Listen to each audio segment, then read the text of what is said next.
All right, so let's just picture this for a second.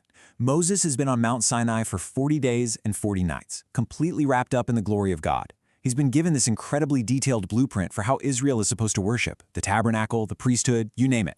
And now we're at the very end. This is it. These are God's final words to him before he walks back down that mountain. And that's really the big question, isn't it? I mean, after all of that amazing, intricate detail, what does God choose to say last? What are the final takeaways he wants ringing in Moses' ears as he leaves? You could almost think of this chapter as God's executive summary, and believe me, it is absolutely packed with meaning. So the first thing God talks about is actually a really practical problem. He's just handed over this magnificent, glorious design for the tabernacle. But who on earth is going to build it, right? This wasn't a DIY project. This required true master artists. And God, because he's always a step ahead, immediately provides the answer.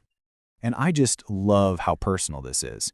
God doesn't just say, hey, go find some skilled guy. No, he says, see, I have called by name Bezalel. God had a specific person in mind. He knew him. He had chosen him for this exact task. It's just such a powerful reminder that when God calls us, it's never generic. It's always personal. But this wasn't a one-man show. God put together a whole team.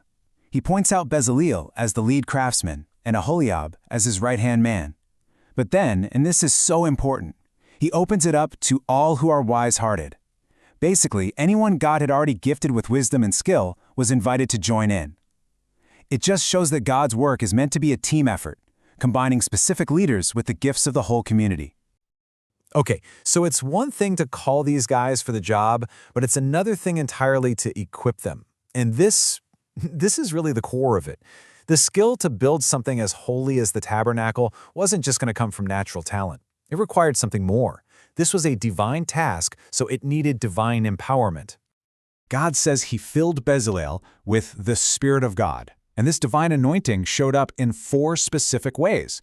First, wisdom. That's the ability to see the big picture, the grand vision. Then understanding, to know how all the intricate little pieces fit together. Then knowledge of the specific techniques and materials. And finally, all manner of workmanship, which is kind of like the catch-all for the incredible hands-on skill to make the vision a reality. This was a supernatural gift. And the scope of their work was just breathtaking.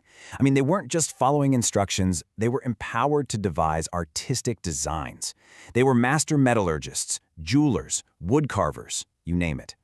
Every single aspect of building the tabernacle was covered by this divine equipping, allowing them to create a space that was truly worthy of God's presence.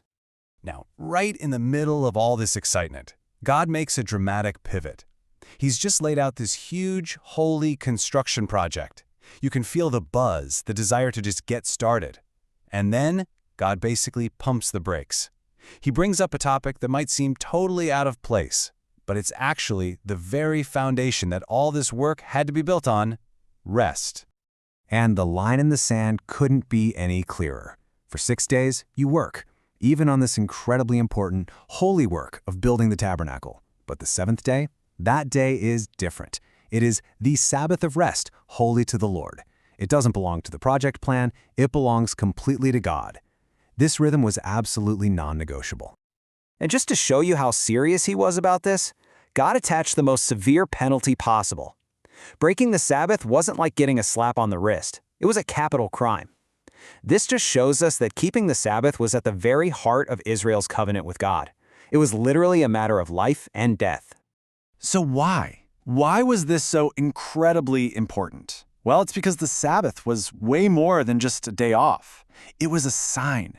It was a tangible symbol that pointed to a much, much deeper spiritual truth about the relationship between God and his people.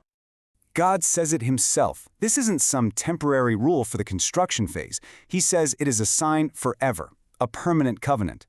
It was meant to be a defining mark of his people for all time, through every generation.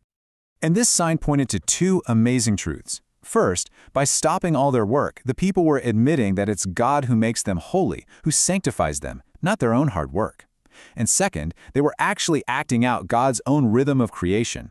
Just like God worked for 6 days and rested on the 7th, his people were to do the same. It was like a weekly reenactment of the story of creation.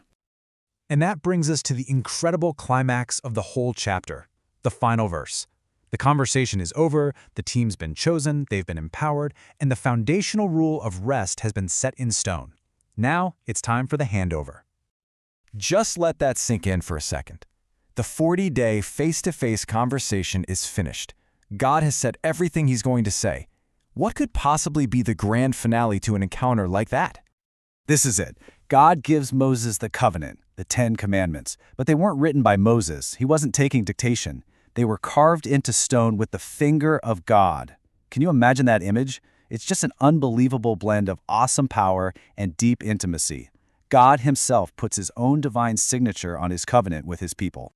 So when you boil it all down, the lessons in this chapter are just so powerful. First, we see that God doesn't just hand out assignments, he calls us by name and supernaturally equips us for what he's called us to do.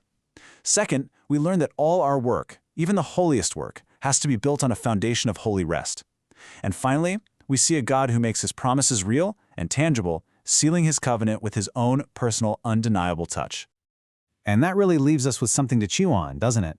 This ancient story reveals a God who personally equips his people, who commands them to find their strength in his rest, and who makes his covenant deeply personal.